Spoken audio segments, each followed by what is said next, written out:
Hugo Guillemette ou Bernard Lyon, c'est oui ou c'est non? Quel est finalement votre sentiment par rapport à cette défaite? Le président est demandé. Ben là, je vais me référer simplement aux arguments, parce que j'étais parti plutôt d'un autre point de vue, mais je dois dire qu'il m'a convaincu, c'est Hugo. Parce que je trouve qu'il a donné vraiment des arguments qui correspondaient effectivement, c'est au final, même si on peut avoir mal au cœur, mais il y a tellement d'éléments qui sont aussi positifs, le fait de le voir une dernière fois, de ne pas avoir été écrabouillé non plus, d'avoir la sensation qu'il aurait pu faire mieux s'il n'avait pas eu un numéro 4 mondial en face, bah c'est pas non plus une défaite humiliante, loin de là. Donc finalement, j'ai donné mon point. Oui, mais c'est pour ça que au final, oui, mais ça pouvait, tu vois, t'as plus mal au cœur si vraiment le... C'est triste, c'est une page qui se tourne. De notre jeunesse. On ira revoir. Si tu élargis un peu le débat, bien entendu, si tu restes sur l'analyse technico-tactique du match, oui, on est tous d'accord. Il n'y avait pas de technico-tactique de la part de votre part. On ira vous revoir, mon cher Hervé, parce que finalement, je ne sais pas quelle était votre réponse, mais avec d'autres arguments, avec une logique, si finalement vous étiez un peu de partager la sensibilité de Bernard. Mais on va aller voir Yvan Lemay. Yvan Lemay, vous êtes agent sportif, vous occupez de footballeur, mais dans votre prime jeunesse, c'est le tennis qui vous guidait. Vous avez fait une sorte de sport-études tennis. Ouais. Il avait 20 ans dans les années 60. Sur cette Bernard, il est plus jeune que vous, Popoun Bernard. Ah bon? Il a été battu par Bill Jacques. Moi, les chiffres, c'est pas mon truc. Je suis pas agent de joueur, moi, mais excuse-moi. L'élimination de Nadal, ça vous fait mal au cœur ou non? C'est le cycle de la vie des champions qui se tournent. Au contraire d'Hugo, je pense que le champion, à un moment, doit s'arrêter. Et je pense que c'est la saison où le Roland-Garros de trop. On a vu Zverev la semaine dernière à Rome, je crois que c'était la semaine dernière. Il était en mode tank. Et là, on voit Nadal en mode sur une jambe. Donc, je ne vois pas trop l'intérêt, à part, oui, il n'a pas été ridicule, il a fait son match, ok. Mais il y a un moment, il vaut mieux arrêter que de sortir par la petite porte. Voilà. Alors après, c'est magnifique, c'est bien, les supporters sont contents. C'est pas la petite porte. Les tribunes sont belles. Tu trouves que c'est la petite porte?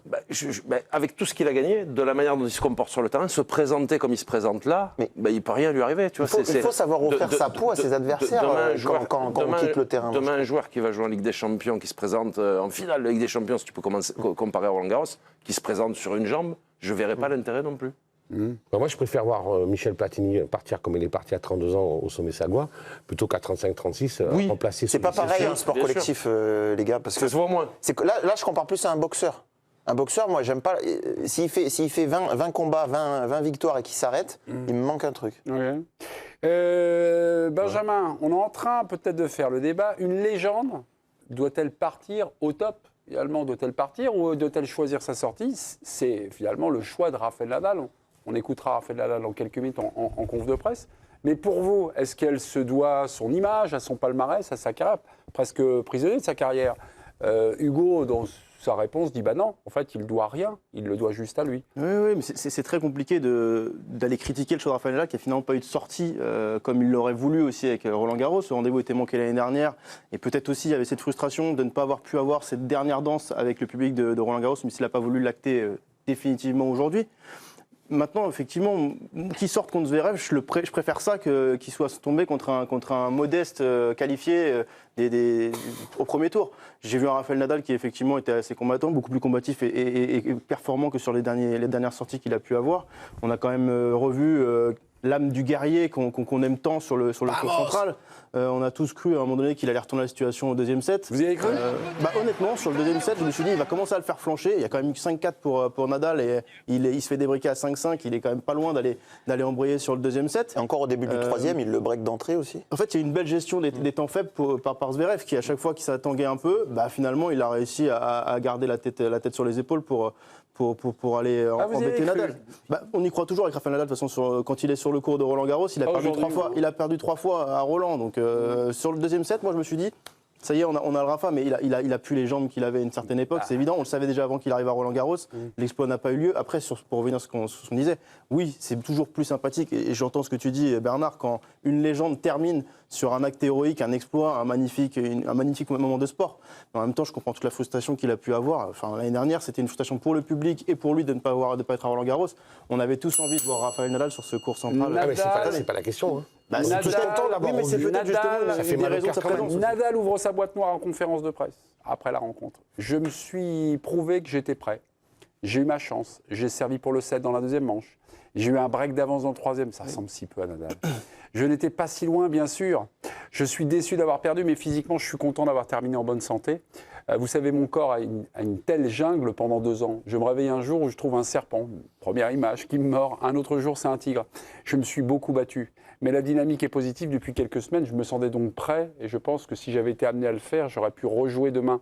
Je dois me préparer, mettre de l'ordre dans mes idées et voir quel est le nouveau calendrier pour essayer d'être prêt pour les Jeux Olympiques. C'est mon principal objectif. Moi, comme j'ai regardé le match, le premier jeu de service, Nadal le concède sur un break blanc. D'habitude, Nadal à Roland-Garros, c'est le chasseur du fond du court. Et là, c'était le chassé.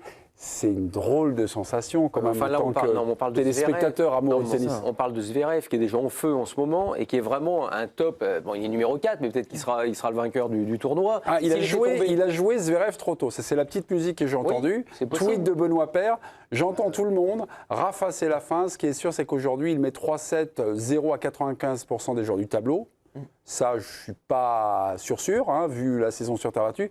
Quel match, car il joue un très bon Zverev, numéro 4 mondial. Donc, il l'a joué trop tôt. Donc là, voilà, on est encore dans le Nadal d'avant. Mais non, mais c'est un fait. Et ça fait 16 mois qu'il n'avait pas fait des compétitions en 5-7 comme ça. C'est-à-dire qu'à un moment, il faut aussi relancer la machine. Il a fait beaucoup d'entraînements. Paraît-il qu'il était très bon à l'entraînement. Enfin, c'est une chose. Dès que vous faites des matchs, c'est différent. Donc, il faut aussi se réhabituer. Il aurait pris un type 45e mondial. Il l'aurait gagné. Il aurait été sur un deuxième match. Mais il serait remis en route. Alors, je ne dis pas qu'il aurait gagné le tournoi, mais il aurait pu aller certainement plus loin. Et surtout qu'il y a eu des échanges d'un niveau stratosphérique. Et il lui a manqué la constance parce qu'il a gagné beaucoup d'échanges à plus de 15 coups. Et moi, ça m'a surpris, en fait, parce que ça, on ne l'avait pas vu avant. Moi, j'étais à Wawrinka-Murray la veille. Le soir, je peux vous dire que des échanges aussi longs, il n'y en a pas eu. Et là, pour le coup, c'était triste de voir l'état dans lequel était Andy Murray, qui a aussi été un grand champion, et qu'on peut encore mettre dans la catégorie des champions. Il est sur une jambe, c'est très compliqué, donc ça tire vraiment dur, il a 37 ans. À un moment donné, on peut aussi reconnaître qu'aujourd'hui, Rafael Nadal a livré un match quand même de très haut niveau. Et puis on est qui pour décider de la fin des sportifs? Alors je mettrais un sport à part, des sports à part qui sont les sports de combat. Là, c'est un peu différent. Mais sinon, on est qui pour décider de la fin de Nadal? Mais s'il a envie même d'être battu par le 150e mondial, 6-0, 6-0, 6-0, il a le droit aussi d'aller au bout de ses envies et de son ambition. Il peut jouer encore 10 ans, on est bien d'accord. Après, l'idée, c'est de commenter si c'était bien ou pas bien. On dit ça vous fait mal au cœur, c'est votre impression. Il a joué Zverev trop tôt, mais il savait très bien quand il se présente au tournoi, pas de tête de série, qu'il risquait. D'où l'argument d'Hugo qui est intéressant. De tomber contre un gros. Il savait bien qu'il n'allait pas jouer contre le 300e. Il est quoi, la 259e mondial 176e mondial. Vous avez commencé dans votre arbitrage, vous avez donné le point à Hugo, et vous avez dit finalement, j'ai bien aimé l'argument d'Hugo. Moi, j'aurais d'autres arguments. Pour quelle réponse? Non, j'étais parti de l'autre côté, mais pour une chose, c'est presque un peu, c'est de l'humain, quoi. Oui. C'est-à-dire que j'ai regardé le combat, j'allais dire le combat, parce que c'était une forme de combat. C'était une forme de combat.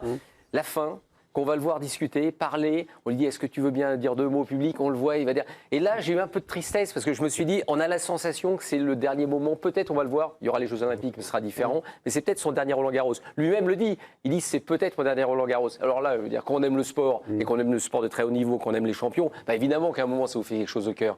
Mais là, c'est plus un côté humain. Vous n'étiez pas si opposé à la directive de Bernard. Non, mais c'est qu'après, j'ai été un peu soufflé par les arguments d'Hugo. Je trouve que c'est intéressant d'être retourné par des arguments qui sont bons. On va rentrer en contact avec Olivier Rodriguez. Je vous ai présenté tout à l'heure en disant vos jeunes années de tennisman. Olivier Rodriguez, je le présente souvent comme un préparateur physique. Alors, on l'a connu, il était préparateur physique au Havre avec Paul Le Guen. Mais son sport de base, c'est le tennis. Hein. Il est entraîneur de tennis.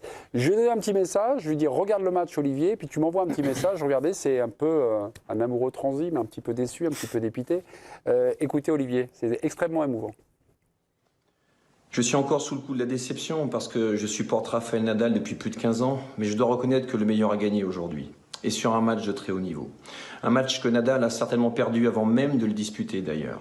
La faute à des tas de blessures qui lui ont pas permis d'enchaîner les matchs. Car on a beau s'entraîner en tennis, rien, je dis bien rien, ne remplace la compétition. C'est ce qui fait qu'aujourd'hui, Nadal qui jouait très bien était à la fois très près et très loin de Zverev. Ce qui lui a manqué, un brin de confiance, évidemment, pour prendre davantage le jeu à son compte. L'habitude de l'intensité à ce niveau de jeu aussi. Et surtout, peut-être, la possibilité de déclencher, comme à sa plus belle époque, son coup droit le long de la ligne ou son coup droit de décalage. Bref, tout ça pour vous dire que Nadal s'est incliné aujourd'hui, pour la première fois de sa carrière, au premier tour de Roland-Garros. Le plus terrible, c'est que c'était aussi certainement pour la dernière. La dernière de Rafael Nadal à Roland-Garros. Vous imaginez? Moi pas. La conséquence, c'est que ça fait désormais de tous les amoureux du tennis les comptables des émotions que Nadal ne leur donnera plus. Pour le dire autrement, aujourd'hui, les perdants, c'est nous. Voilà. Vous avez-vous un sentiment, Hervé? Oui, parce que moi j'ai eu l'impression, c'est pour ça que je disais, on le voit peut-être pour la dernière fois, mais il y avait dans son regard et même dans sa manière de parler, après je le vois dans sa conférence de presse finalement, les mots comme ça pour dire, vous savez ce que j'ai vécu, c'est incroyable. J'ai réussi à m'en sortir. Ben moi je le vois bien s'en sortir peut-être une année de plus. Ne pas partir de Roland-Garros là-dessus. On ne sait jamais, pas sûr qu'on ne le voit pas l'année prochaine. Hervé, j'avais envoyé un petit texto à tous les copains, puis on a eu une discussion avant, donc cette journée renvoie parfois à nous, amoureux de sport, à des moments, on va dire, où des champions ou des légendes qui dévissent. Voilà, c'était le cas aujourd'hui, Nadal, chez lui, sorti en 3-7 au premier tour. Ça vous renvoie à d'autres moments, à d'autres sports, à d'autres moments de sport. Il y en a un qui est évident pour vous, vous nous le racontez, s'il vous plaît. Pour moi, c'est évident, c'est le combat entre Larry Holmes et Mohamed Ali. Mohamed Ali, on est en 1980. Il n'a pas boxé depuis 16 mois, il est cramé bouilli, il fait des tests avant le combat, on se rend même compte qu'il n'est même pas capable de mettre son doigt sur son nez, tellement il est en difficulté. Il y a son ancien homme de coin, il y a Freddy Pacheco, qui dit mais il ne faut surtout pas qu'il combatte contre Larry Holmes, c'est pas possible. Larry Holmes, c'est son ancien sparring, il a fait des dizaines et des dizaines de rounds avec lui. Et lui-même a mal de venir combattre Ali, mais Ali, il fait le show. On sent déjà que ça commence à un peu dérailler. On sait que s'il va sur ce ring-là, il va se retrouver en difficulté. Qu'est-ce qui se passe? Il combat Larry Holmes. Larry Holmes, évidemment, dès le premier coup de poing, il se rend compte qu'il va le plier en 4. Il n'ose pas trop y aller. Finalement, au 9e round, il est arrêté. Dans son coin, il y a même un de ses proches qui était une espèce de, vous savez, autour de lui, il y avait toujours des gens un petit peu particuliers. Et ce gars dit non, il faut qu'il y ait un round de plus, un round de plus. Son entraîneur, dit Angelo Dundee, dit non, c'est pas possible, il peut pas y aller. Il est cramé. Larry Holmes a très mal. Il va dans le vestiaire, il va le voir, il se rend compte que il est complètement abattu et Ali, on sent que c'est déjà la fin. Il a du mal à parler, il est en grosse difficulté. Et ce combat-là, pour moi, c'est le symbole du combat de trop, c'est-à-dire ce que ne peut pas faire un sportif de très haut niveau. Mais pourquoi? Parce que là, il y a le risque pour sa santé quand vous faites de la boxe, ce qui n'est pas le cas pour un tennisman. Que Nadal perd 6-0, 6-0, ça ne va pas changer sa vie. En revanche, Ali, ce jour-là, c'est le début de la fin. Et on avait d'ailleurs ce combat s'appelait le Last Hurrah, le dernier Hurrah, qui a été effectué le dernier Hurrah. Point guillemets face à Lyon.